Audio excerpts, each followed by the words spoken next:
Ada video Ustadz Adi Hidayat, maafkan aku saudaraku Nasrani, aku tidak bisa mengucapkan selamat Natal. Karena orang yang mengucapkan selamat Natal, maka dia sudah mengakui tiga. Yang pertama, mengakui bahwa Isa anak Tuhan. Yang kedua, mengakui bahwa Isa lahir 25 Desember.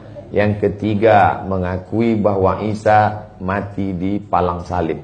Ketiga-tiga ini dibantah oleh Al-Quran. Bahwa Isa anak Tuhan dibantah. Laqad kafaral ladzina qalu innallaha salisu salasah. Kafirlah orang yang mengatakan Isa Trinitas dan anak Tuhan. Tentang Nabi Isa lahir tanggal 25 Desember dibantah. Ketika Maryam memegang Isa, tidak ada makanan karena terlahir di tepian kota. Allah memerintahkan menggoncang pangkal batang pohon korma. Tusakit alaiki rutaban jania. Gugur buah korma yang mengkal. Buah korma mengkal ada pada musim panas bulan Juli Agustus. Ketika Isa lahir, kambing-kambing sedang digembalakan di padang rumput. Sedangkan bulan 12 rumput tidak tumbuh karena tertutup salju. Maka 25 Desember bukan hari kelahiran Isa, tapi hari raya merayakan Dewa Mitra, Dewa Matahari, yang diambil oleh Kaisar Konstantin dari Konstantinopel. Lalu kemudian tentang Isa mati di palang salib dibantah Al-Quran.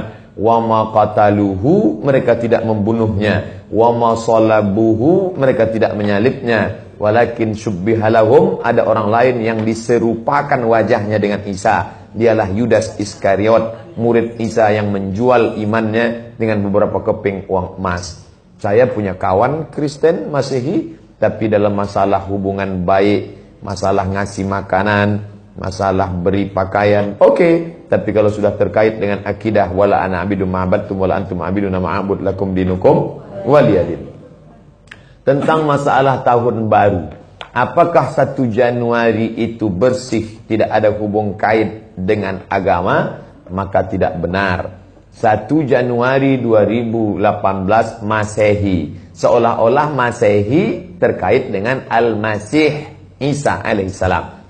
Itu kalender dibuat oleh Kaisar Julian dari Romawi kuno. Kaisar Julian membuat kalender, maka dibuat nama dia Kaisar Julian, maka disebut Julian kalender. Lalu kemudian Julian kalender dibawa ke Vatikan, dirobah oleh Kaisar Raja Pendeta Paus Vatikan bernama Paus Gregorius. Maka sampai sekarang disebut dia dengan Gregorian kalender.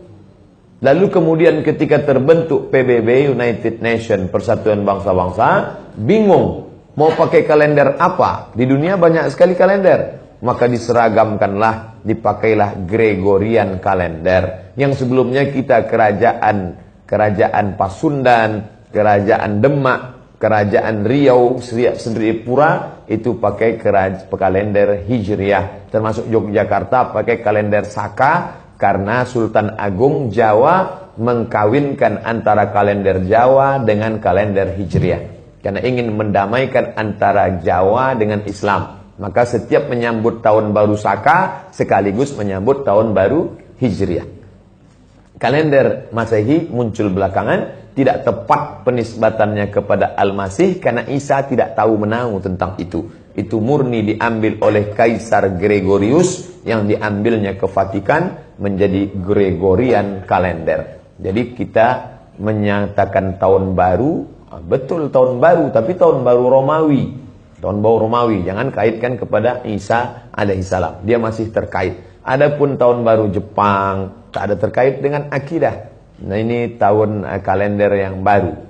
Tidak meyakini bahwa dengan kalender yang baru ini nasib berubah menjadi baru. Siapa yang asap malam itu paling banyak mengepul ke atas, maka rezekinya yang paling murah. Lalu membakar ayam sampai 2000 ekor. Nah, oleh sebab itu saya anjurkan anak-anak muda, remaja-remaja masjid, tanggal 31 malam tanggal 1 setiap masjid semuanya buat kajian, iktikaf, zikir, muhasabah supaya jangan keluyuran ke sana kemari. Hanya 2 saja. Anak-anak muda pergi ke masjid mulai jam 10, jam 11, jam 12, jam 1, jam 2 atau habis isya tidur. Saya nggak bisa tidur Pak Ustadz. Biasa malam kalau nggak bisa tidur, habis isya makan Antimo 2. Nguap tidur langsung. Itu saja.